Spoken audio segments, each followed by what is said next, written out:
জামুরিয়ায় এসটিএফের বড় সাফল্য, 2 আগ্নেয়াস্ত্র কার্তুজ সহ ধৃত যুবক।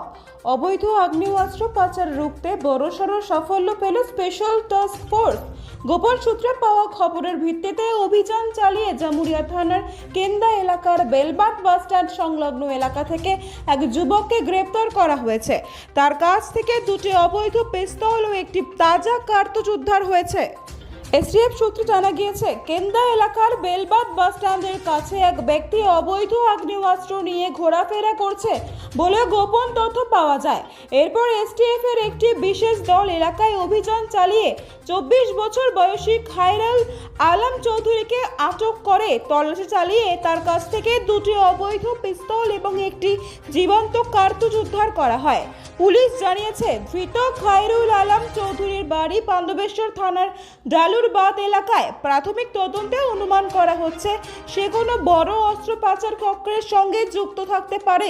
এসটিএফ ধৃতকে জিজ্ঞাসাবাদ করে অস্ত্রগুলির উৎস এবং সেগুলি কার কাছে সরবরাহ করার পরিকল্পনা ছিল তা জানার চেষ্টা করছে।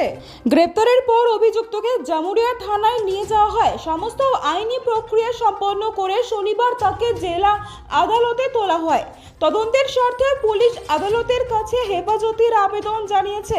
তদন্তকারী আধিকারিকদের মতে, এই গ্রেপ্তারির সূত্র ধরে অবৈধ অস্ত্র পাচার চক্রের আরও সদস্যদের চিহ্নিত করা সম্ভব হতে পারে।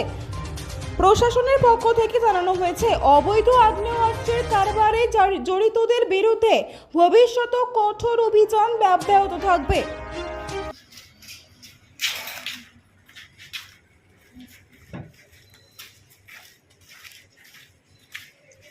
দূরে